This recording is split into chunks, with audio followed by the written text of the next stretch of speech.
आज शुरू करेंगे।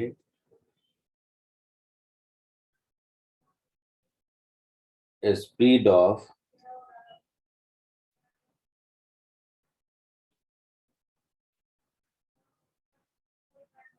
लॉन्गिट्यूडनल और साउंड वेव एक ही बात है।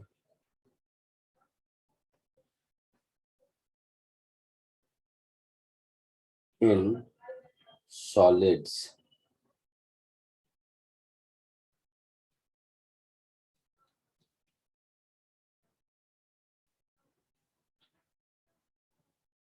देखो जैसा कि हम लोग पढ़ चुके हैं कि साउंड वेव हमेशा कंप्रेशन और रेयरफैक्शन के फॉर्म में ट्रेवल करता है, कोई भी लॉन्गिट्यूडनल वेव, है ना? बोलो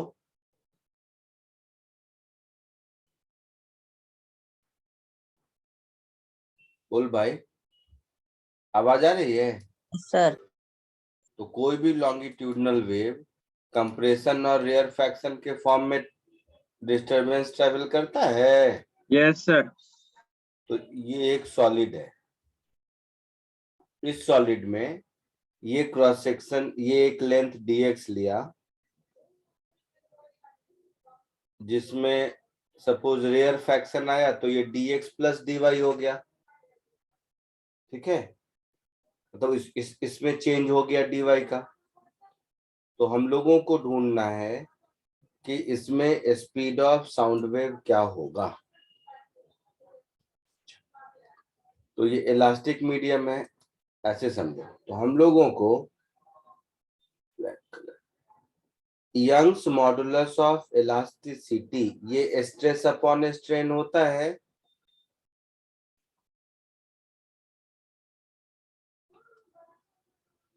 ये मालूम है? बोलो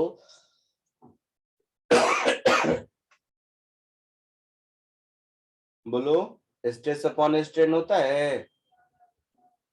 यस सर। अच्छा, तो स्ट्रेस को क्या लिखेंगे? Force per unit area. तो F अपॉन एस, एस आपका ये एरिया ऑफ क्रॉस सेक्शन है। और स्ट्रेन, तो देखो dy का चेंज हुआ किसमें? dx लेंथ में, तो स्ट्रेन हो गया dy अपॉन dx हुआ। तो यहां से मुझे मिला force F is equal to y, Young's modulus of elasticity, into area into dy by dx। ये फोर्स मिल गया। बोलो यस फोर्स को हम लोग मास इंटू एक्सेलरेशन लिख सकते हैं। हाँ तो इतने छोटे जगह में जो मास है वो क्या है? Density into cross sectional area into dx। तो area into dx volume, volume into density mass, और mass into acceleration that is d2y by dt square.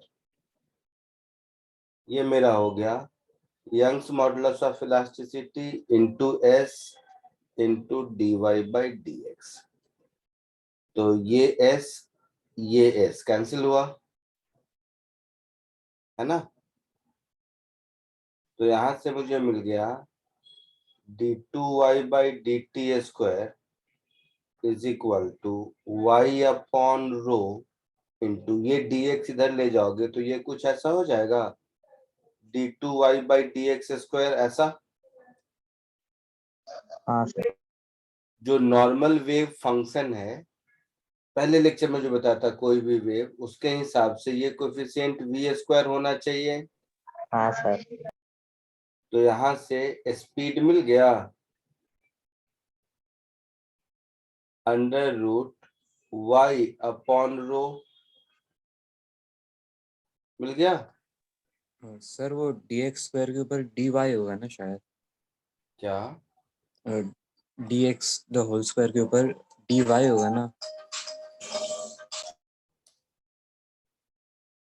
नहीं, d2y, अरे ये dx एक अलजेब्रा नहीं है कि dx का होल स्क्वायर नहीं है ये dy बाई dx का दोबारा डिफरेंशिएशन है। अच्छा ओके सर। ठीक है, तो ये हो गया स्पीड। इसी में अगर ये लिक्विड या गैस होता तो y की जगह b होता बल्क मॉडुलस, हाँ है ना। फॉर लिक्विड्स एंड गैसेस हम इसको लिखते v is equal to under root b upon rho, और इस b को बल्क मॉडुलस ऑफ इलास्टिसिटी कहते हैं। यस है ना। So this b is bulk modulus, derivation की सारी कहानी वही है।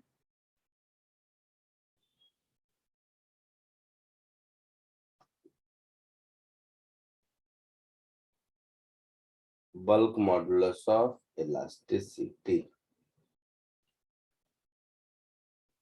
और यहां पर है y Young's modulus of elasticity.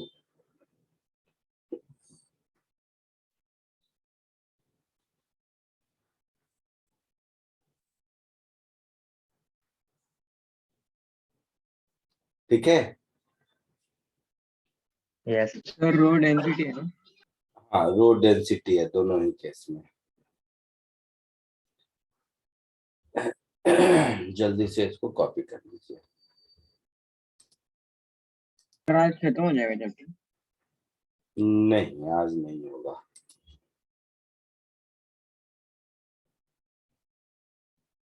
एक लेक्चर और लगेगा बीट्स और वो सिखाने में, डॉपलर इफेक्ट।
कवर हो गया।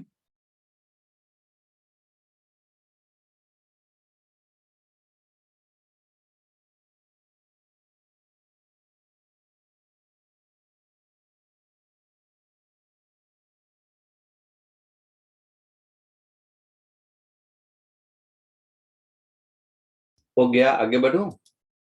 हाँ सर। अच्छा, अब ये तो हो गया जनरल डेफिनेशन।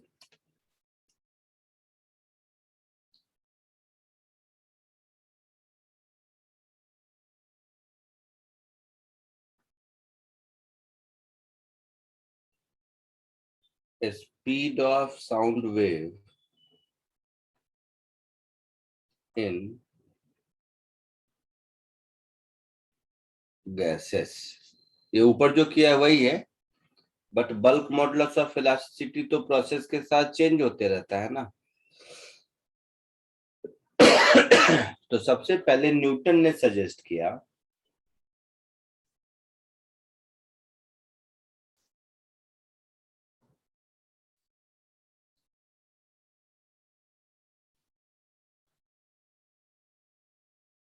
तो इसको न्यूटन्स फॉर्मूला कहते हैं।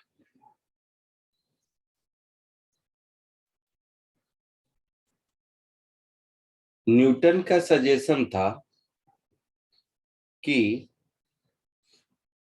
लॉन्गिट्यूडनल वेव किसी गैसियस मीडियम में ट्रेवल करता है तो ये फेनोमेना आइसोथर्मल है, ठीक है। हाँ सर। तो propagation of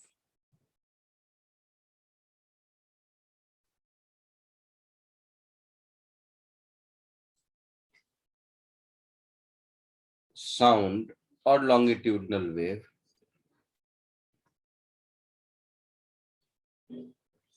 in gaseous medium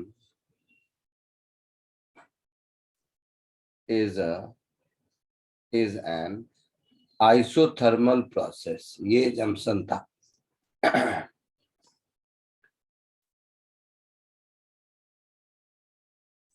तो ये अगर एजम्पशन था तो आइसोथर्मल में क्या होता है, P into V is equal to constant, है ना। मतलब V into D P by D V plus P, this is equal to constant, ऐसा हो जाएगा। दिस इज इक्वल टू 0, ऐसा हो जाएगा, होगा। हाँ सर। तो यहां से V D P by D V is equal to minus P हो जाएगा। मतलब minus of D P upon D V by V is equal to P हो जाएगा। और यही बल्क मॉडुलस होता है ना, स्ट्रेस अपॉन स्ट्रेन। यस। मतलब स्पीड ऑफ साउंड का फॉर्मूला हो गया मेरे पास under root P by rho. P pressure हो गया और रो डेंसिटी हो गया, है ना।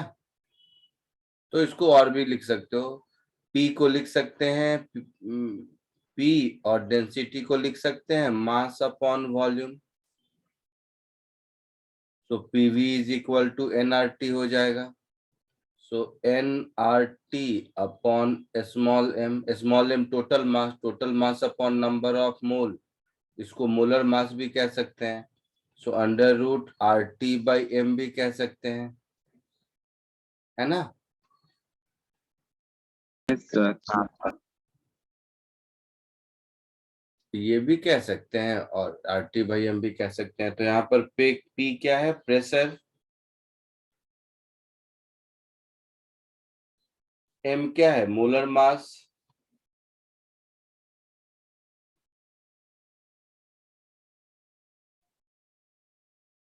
क्लियर है। बाद में यस।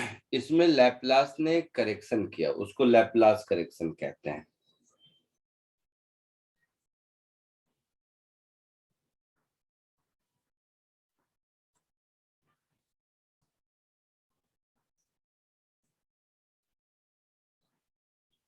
लैप्लास ने करेक्शन ये किया कि propagation of sound is adiabatic process, not isothermal.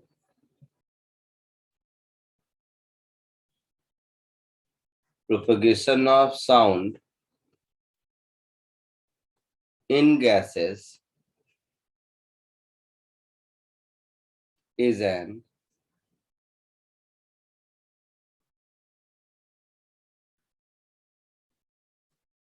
adiabatic process। तो अगर ये एडियाबेटिक प्रोसेस है तो PV raise to gamma is equal to constant होगा। Yes, sir. इसको डिफरेंशिएट करेंगे तो P into gamma V raise to gamma -1 plus V raise to gamma dp by dv this is equal to 0, ऐसा होगा। मतलब v raise to gamma -1 अगर हम common ले लेंगे तो gamma p plus V D P by D V this is equal to 0 होगा। होगा मतलब v D P by D V is minus gamma P. मतलब वही कहानी, बल्क मॉडुलस ऑफ इलास्टिसिटी अब हो जाएगा गामा इंटू पी। तो बल्क मॉडुलस ऑफ इलास्टिसिटी अगर गामा पी हो गया तो v का फॉर्मूला जो पहले under root P by rho आया था अब गामा पी बाई रो आएगा। और ये गामा पी बाई रो होगा तो वहां पर जो आर टी बाई एम था वो gamma R T by capital M होगा। आई बात समझ में? तो ये जो गामा का टर्म इसमें इंट्रोड्यूस हो गया इसी को लैप्लास करेक्शन कहते हैं। ठीक है, ये जो गामा का टर्म इंट्रोड्यूस हो गया न्यूटन फॉर्मूला में इसी को लैप्लास करेक्शन कहते हैं।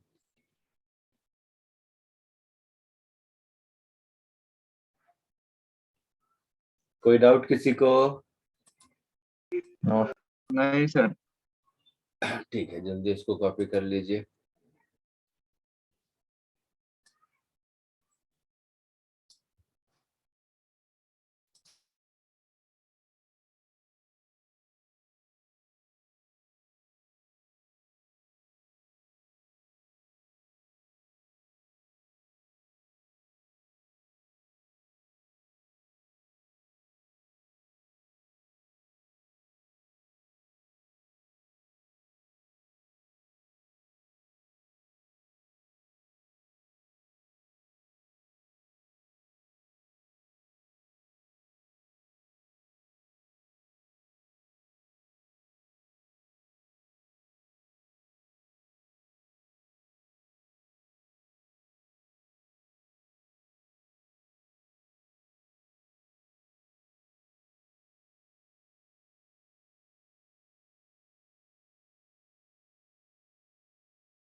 सर हो गया।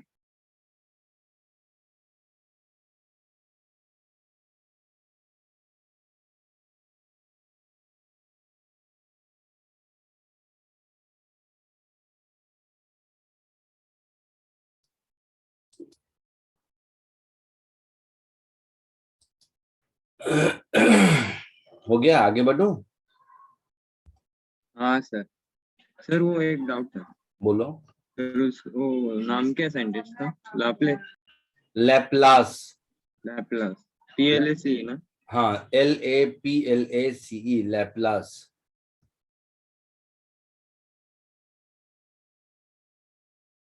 ठीक है सर।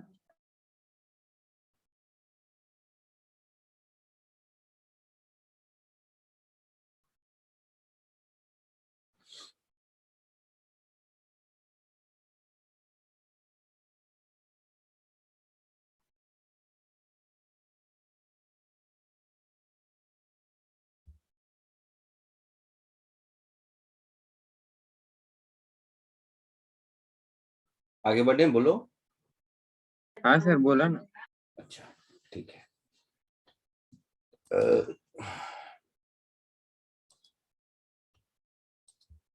Intensity of sound.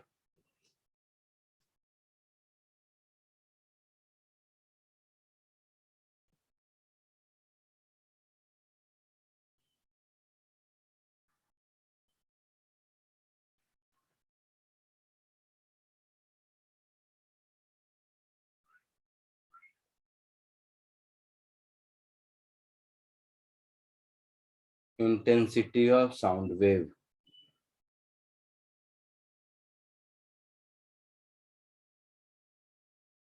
देखो, वेव में, जनरल किसी भी वेव में इंटेंसिटी देखा था हम लोगों ने, क्या मिला था? देखो तो, एवरेज पावर, एवरेज इंटेंसिटी का फॉर्मूला को डिराइव किया था।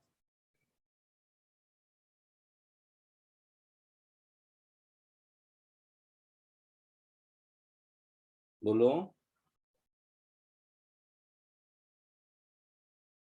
किया था सर। क्या किया था बताओ? एवरेज पावर क्या था? याद करो, 2 पाई स्क्वायर A स्क्वायर। याद आ रहा है कुछ? हाँ सर। क्या? Frequency square mu. म्यू अगर मास पर यूनिट लेंथ था, याद है?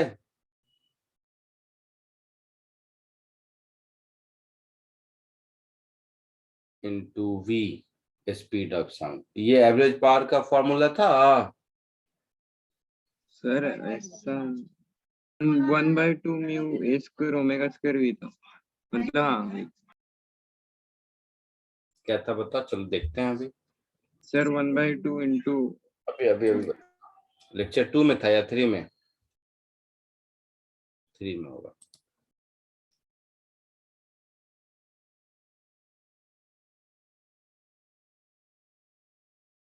देखो, हाँ सर 1/2 μ A² ऊपर सर।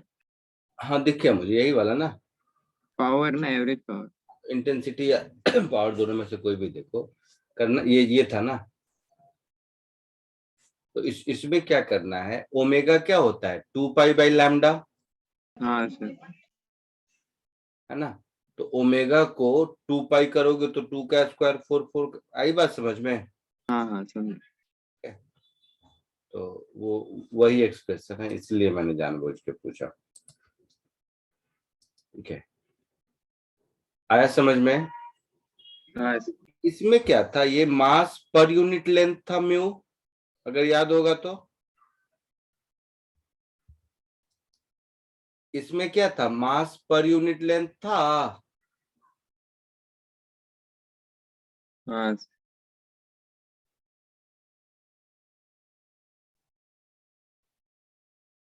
समझ रहे हो या नहीं?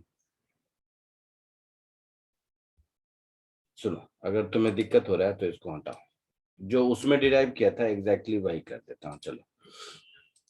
वही एक्सप्रेशन से चलते हैं अगर कॉन्फिडेंस नहीं आ रहा। लेक्चर नंबर 3 में था हाँ 3।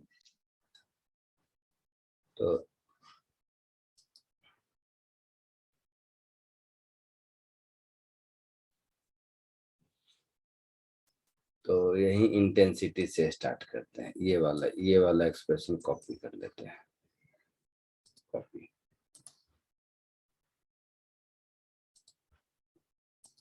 देखना, पेस्ट।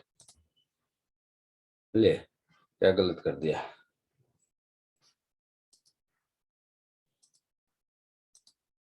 ये फोल्डर नहीं आया था, अभी आ जाएगा।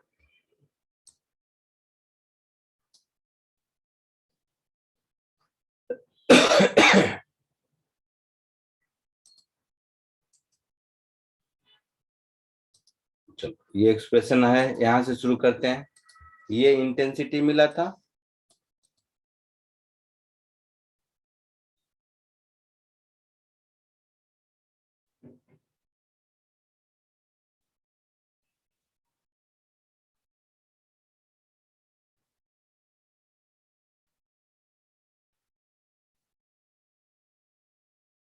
ये वेव की इंटेंसिटी मिली थी आपको। Yes sir. अच्छा, तो ये आया था मुझे डिस्प्लेसमेंट वेव के इक्वेशन से। हाँ सर। ठीक है, इसमें कोई गलती नहीं है, सब सही है। तो ये हो गया इंटेंसिटी। अब हमने देखा था कि साउंड वेव को प्रेशर वेव के टर्म में भी हम रिप्रेजेंट कर सकते हैं। हाँ सर। तो प्रेशर वेव का एम्पलीट्यूड डेल्टा पी, ये क्या होता है? बी के ए के बराबर।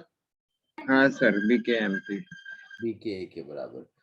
तो यहां से एम्पलीट्यूड मुझे मिल जाएगा डेल्टा पी अपॉन बी के। हाँ सर बराबर। तो इस एम्पलीट्यूड को यहां से यहां सब्स्टिट्यूट कर दो। आई बात समझ में? हाँ सर समझा। तो इस एम्पलीट्यूड को अगर हम यहां से यहां सब्स्टिट्यूट करेंगे तो हम लोगों का जो रिलेशन, और वेलोसिटी v को under root B by rho लिख दो, समझे? और साथ ही साथ हम लोगों ने अभी देखा कि स्पीड ऑफ साउंड वेव क्या होता है? v is equal to under root B upon rho. तो इसको यहां सब्स्टिट्यूट कर दो।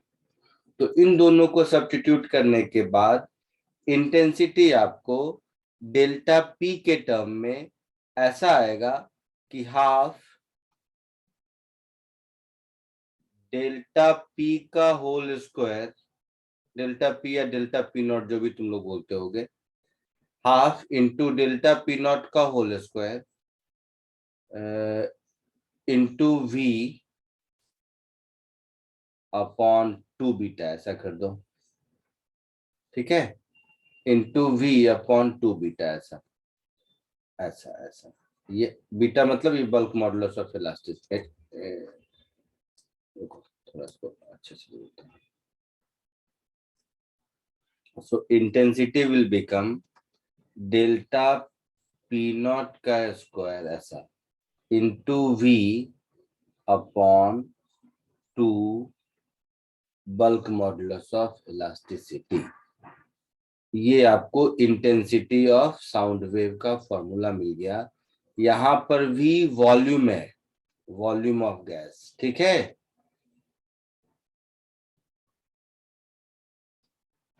आई बात समझ में? देखो तो ये वैल्यू पुट करने के बाद ये आता है या नहीं? समझा सर।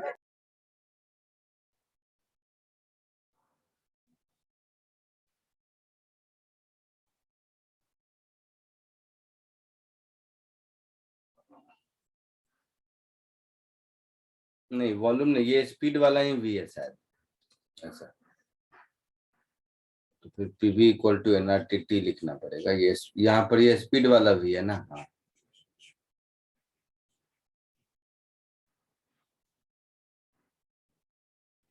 ऐसा।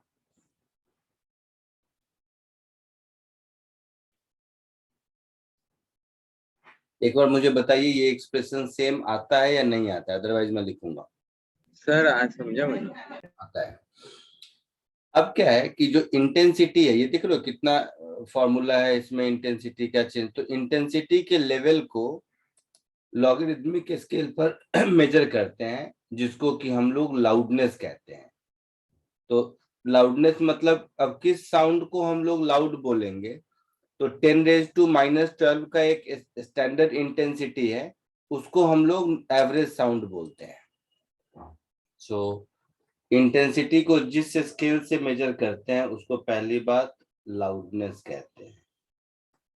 लाउडनेस L ये हमारा होता है 10 into log of intensity I upon reference intensity I0।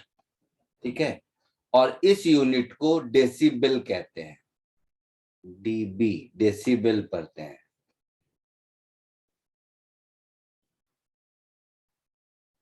आई बात समझ में?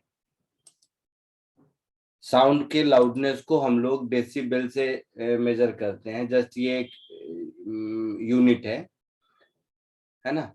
और ये और ये जो I0 है इसको हम लोग रेफरेंस इंटेंसिटी कहते हैं। ये कैसे, मतलब हेक्टर स्केल पे भूकंप मेजर करते हैं ऐसा, वैसे ये एक स्केल बनाया गया है ना। इसको डेसिबल्स ऐसे लिखते हैं। ये यूनिट है स्मॉल डी कैपिटल बी। ठीक है, तो डेसिबल्स कैपिटल BL ऐसा लिखते हैं।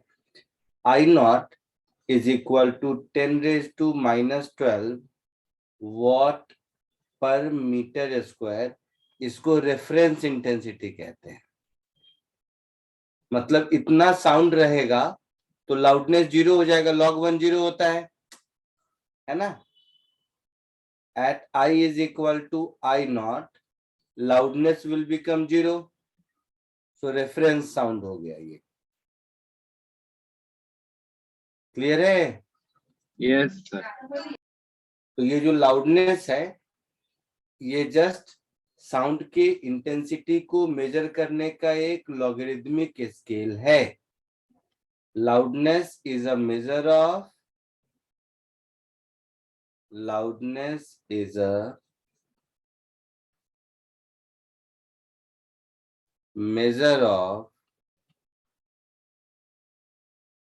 intensity of sound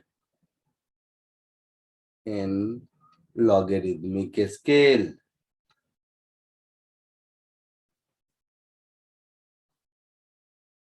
ठीक है, यस सर।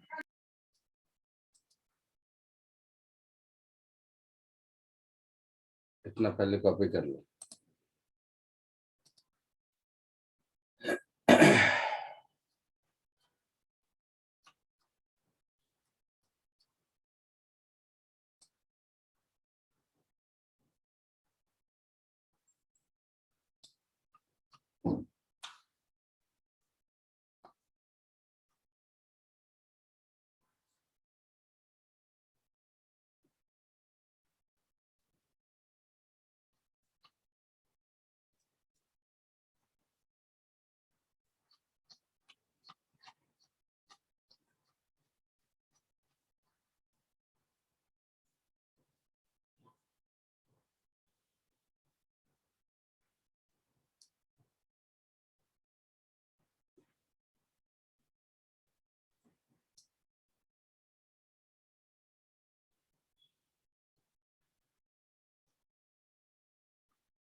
लिख लिए? हो गया सर। अब देखो, वेव मैकेनिक्स में मैंने आप लोगों को इंटरफेरेंस पढ़ाया होगा और देखे होंगे कि उसका कोई यूज वेव मैकेनिक्स में नहीं आता है, साउंड में आता है। मतलब दो वेव का अगर कंस्ट्रक्टिव इंटरफेरेंस हो तो लाउड साउंड सुनाई देगा, लाउडेस्ट इनफैक्ट। डिस्ट्रक्टिव इंटरफेरेंस हो तो सबसे धीमा साउंड सुनाई देगा। ठीक है, तो इंटरफेरेंस जस्ट किसी भी वेव के सुपरपोजिशन का एक पैटर्न है। लेकिन उसका प्रैक्टिकल क्वेश्चंस या बाकी ये साउंड में पूछे जाते हैं। पहले तो नोटबुक में ये ढूंढने की कोशिश करो कि इंटरफेरेंस कहाँ सिखाया था। सुपरपोजिशन के समय सिखाया होगा 4 में।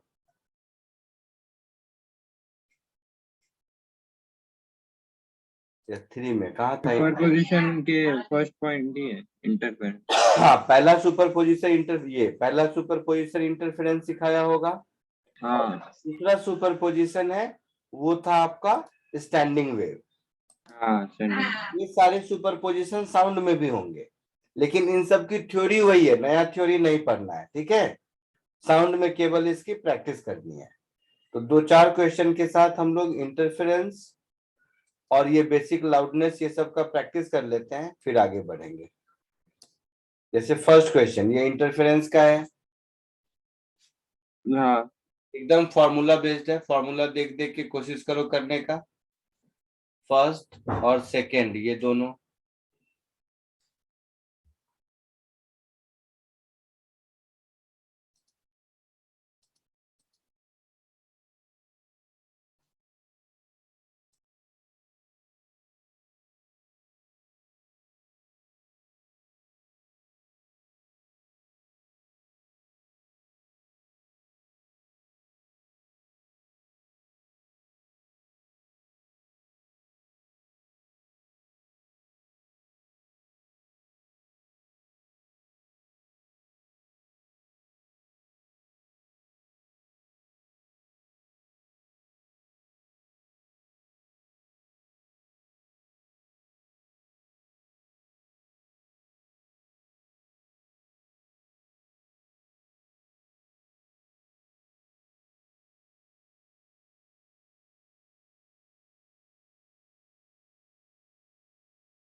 बोलो कुछ आया?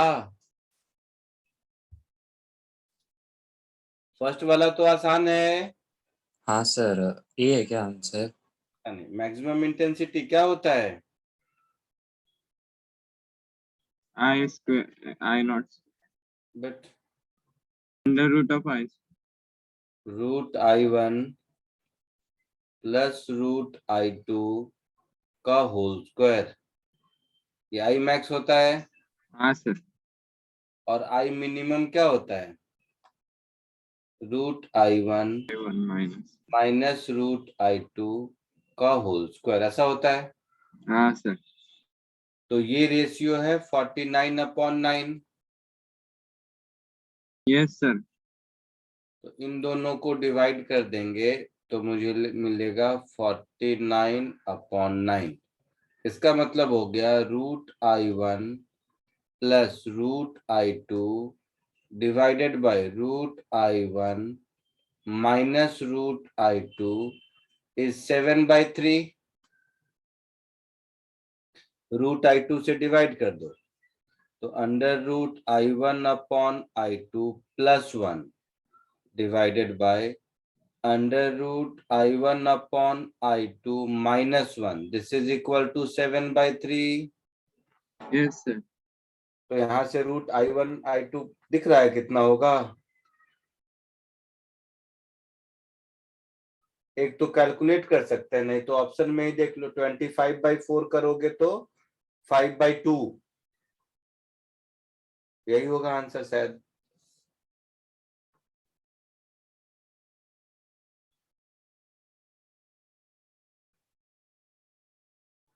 है हाँ क्या? सर, यही आंसर है 25/4। सेकेंड वाला बताओ।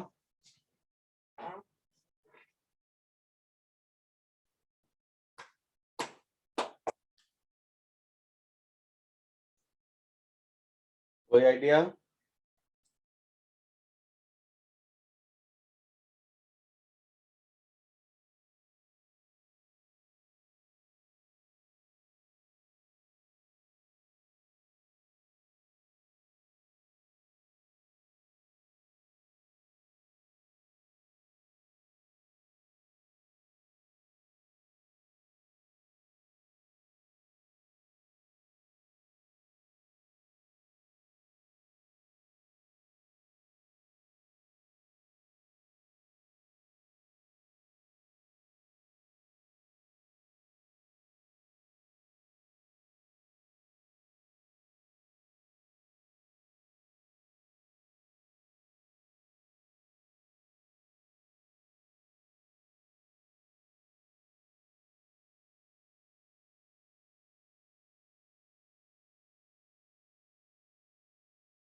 बोलो।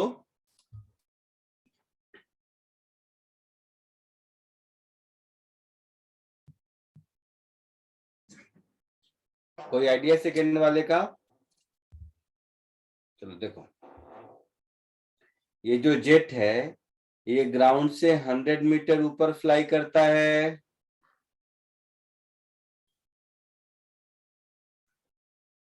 ना? यहाँ पर कहीं फ्लाई कर रहा है। यहाँ पर जब रहता है तो ग्राउंड पर 160 डेसिबल मुझे सुनाई देता है ना? अब कह रहा है कि ये कितनी दूरी पर पास करे कि 120 डेसिबल से ज्यादा नहीं सुनाई दे, यही कह रहा है। हाँ सर। ठीक है, तो एक काम कर देता हूँ, थोड़ा छोटा कर देता हूँ 100 को।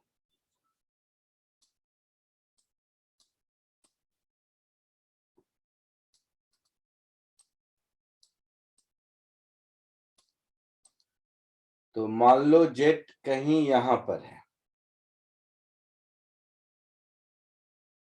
जेट कहीं यहाँ पर है और ये है, ये डिस्टेंस मान लो कैपिटल आर है, इस डिस्टेंस को बोल दो स्मॉल आर। तो जेट से जो आवाज निकल रही होगी उसका तो पार पी कांस्टेंट होगा ना, है ना? बोलो बोलना भाई।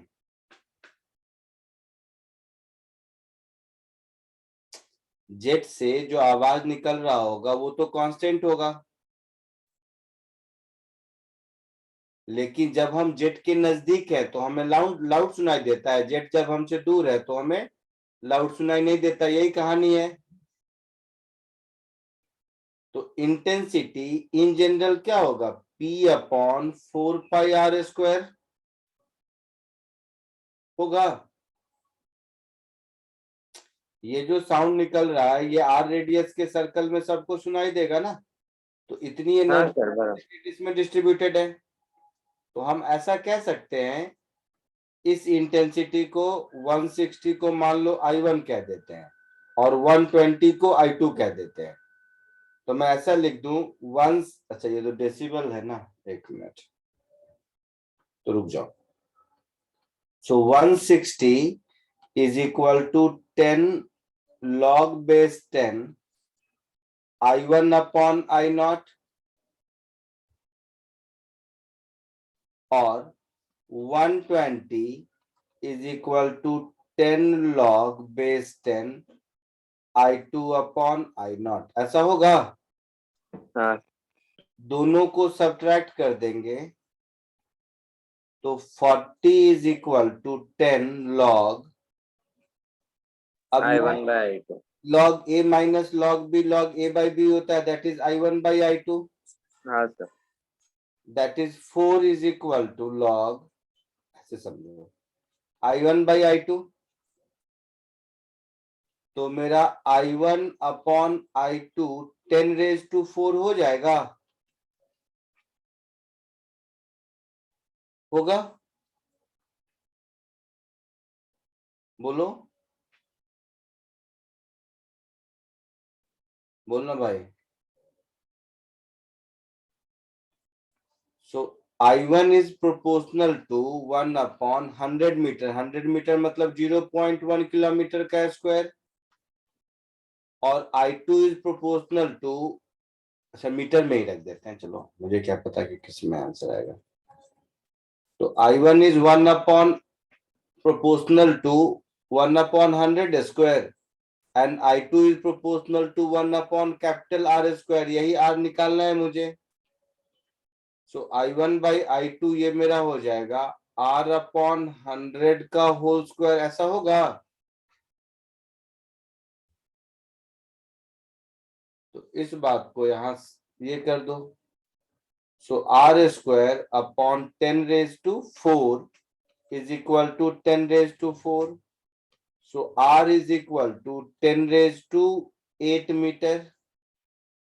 तो 10⁻⁸ मीटर कितना किलोमीटर हो जाएगा?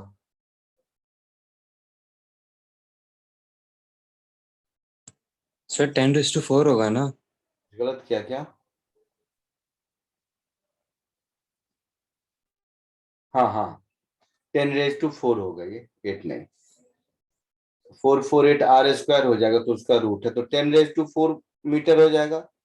तो 10⁻⁴ मीटर मतलब 10 किलोमीटर।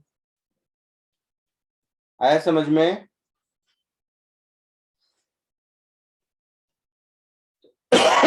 समझ के लिख। समझा।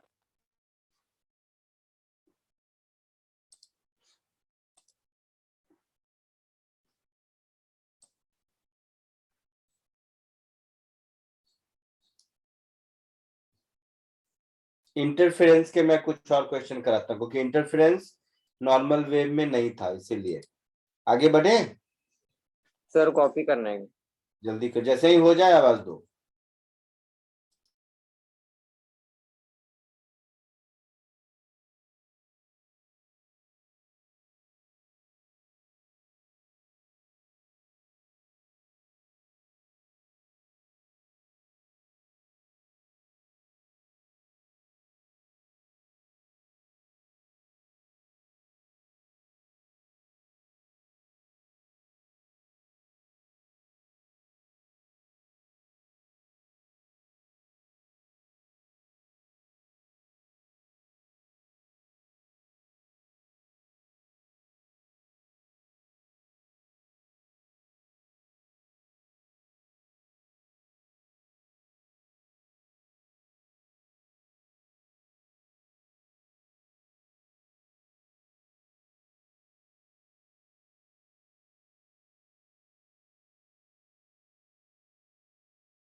सर हो गया। हो गया। Yes sir. अब इंटरफ्रेंस से रिलेटेड एक आध क्वेश्चन और करो, वन बाय वन ही सही। पहले ये करो सबसे सिंपलेस्ट वन।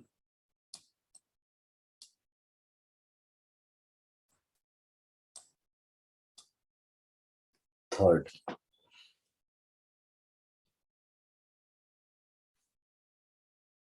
एकदम उस दिन जो सिखाया था मैंने इंटरफेरेंस, उसको सामने रखो और करो।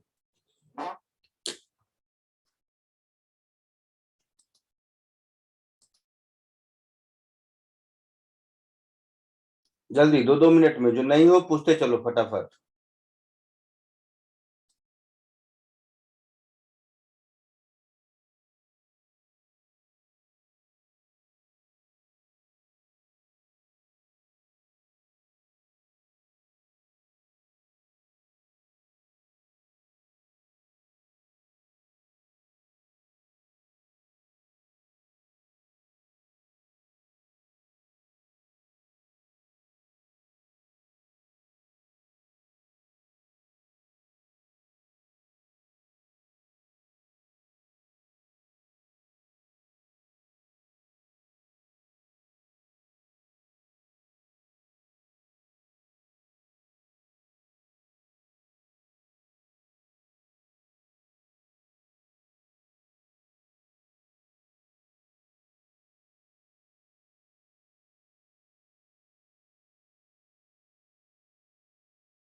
बोलो कुछ हुआ?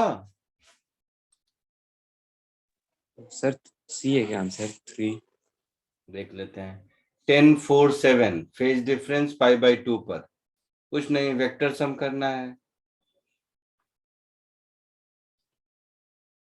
10 माइक्रोमीटर, 10 से पाई बाई 2 आगे 4 माइक्रोमीटर, 4 से पाई बाई 2 फेज फिर आगे कितना, 7 माइक्रोमीटर।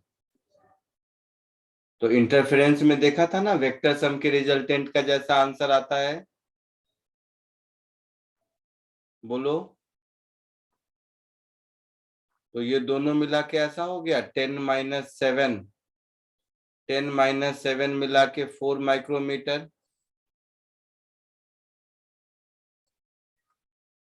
सॉरी 10 माइनस 7 3 होता है ना,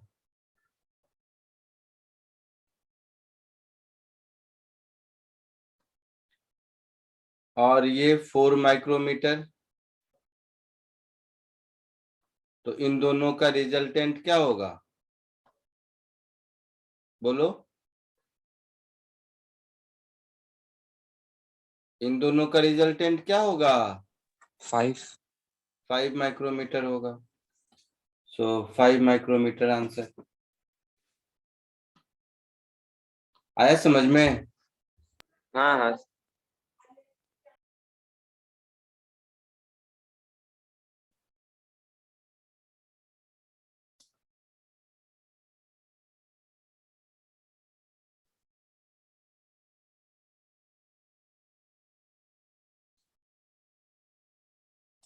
ठीक है, एक और सॉल्व करो।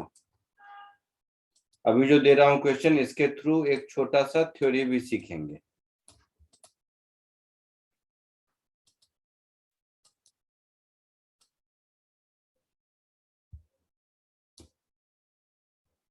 Question number 4।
बोलो भाई।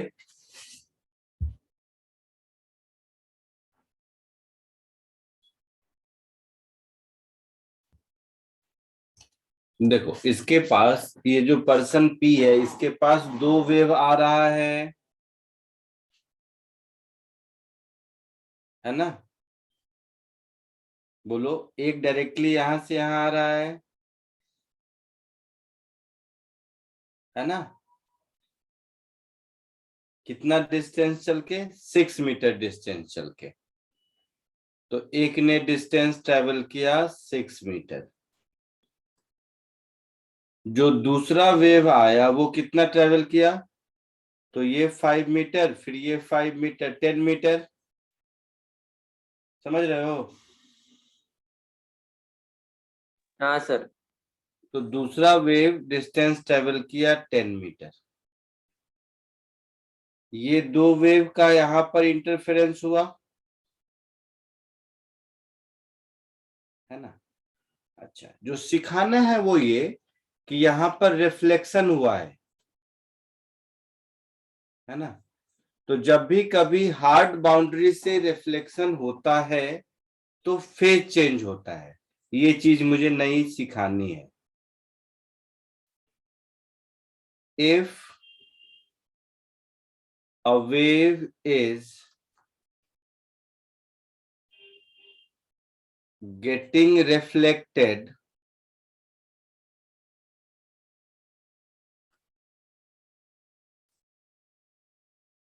from a hard boundary,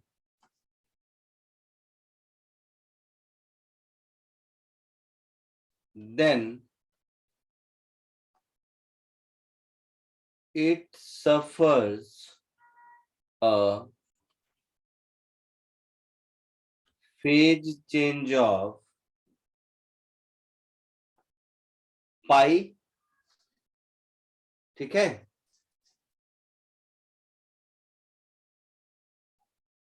यहां तक सही आया। और पाई का चेंज, फेज चेंज कितने पाथ डिफरेंस के बराबर होगा? तो λ/2 के।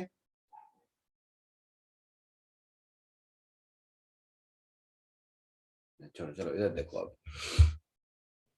तो मेरे पास पाथ डिफरेंस कितना हुआ?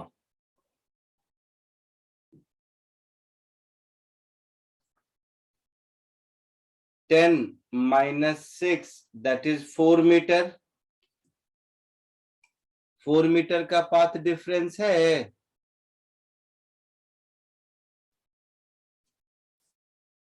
बोलो। हाँ सर।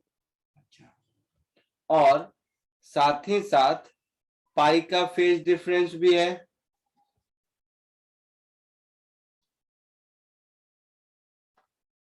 एंड फेज डिफरेंस कितने का है? पाई का है। तो मुझे वेवलेंथ चाहिए ना। तो मैक्सिमम साउंड सुनना है, लिखा है ना क्वेश्चन में, मैक्सिमम साउंड सुनना है। तो मैक्सिमम के लिए यस। कंस्ट्रक्टिव इंटरफेरेंस होगा। तो कंस्ट्रक्टिव इंटरफेरेंस के लिए total path difference should be integral multiple of lambda, है ना। पाथ डिफरेंस है कितना? तो एक तो 4 मीटर का है, और साथ ही साथ ये जो पाई का फेज चेंज हुआ, तो पाई का फेज चेंज कॉरस्पॉन्डिंग टू λ/2 का पाथ चेंज। हम लोग पढ़े थे ना, phase difference is equal to 2π/λ into path difference. तो पाई का फेज चेंज इक्वल टू λ/2 का पाथ चेंज। तो 4 metre plus λ/2 is integral multiple of lambda. तो यहां से मुझे मिला, ऐसे कर देते हैं थोड़ा ठीक से इसको। तो λ/2 common 2n - 1 is equal to 4। So lambda is equal to 4 2 जा 8 अपॉन 2n - 1। इतना मीटर होगा। अब n की वैल्यू पुट करो। n is equal to 1 put करेंगे तो लैम्डा कितना मिलेगा? 8/3 metre. n is equal to 2 put करेंगे तो लैम्डा कितना मिलेगा? नहीं, 1 पुट करेंगे तो 8 मिलेगा। 1 पुट करेंगे तो 8 मीटर मिलेगा। 2 पुट करेंगे तो 8/3 मिलेगा। 3 पुट करेंगे तो 8/5 मिलेगा। समझ रहे हो? तो आपसे क्या पूछा है? मैक्सिमम वेवलेंथ पूछा है ना?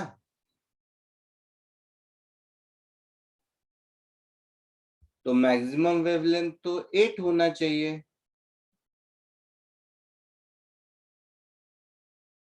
2 - 1 1। हाँ, 8/3 है, 2 है, 16 है।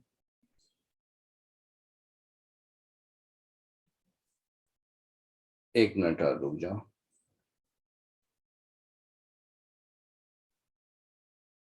एट बाई थ्री आंसर होगा इसमें से जो मिनिमम मुझे दिख रहा है। आया समझ में? Yes sir. है ना? कॉपी कर लीजिए इसको।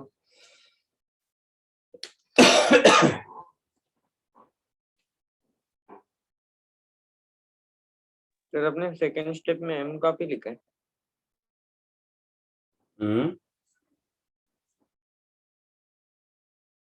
क्या बोल रहे हो? नहीं कुछ नहीं।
आया समझ में? बोलो। हाँ सर।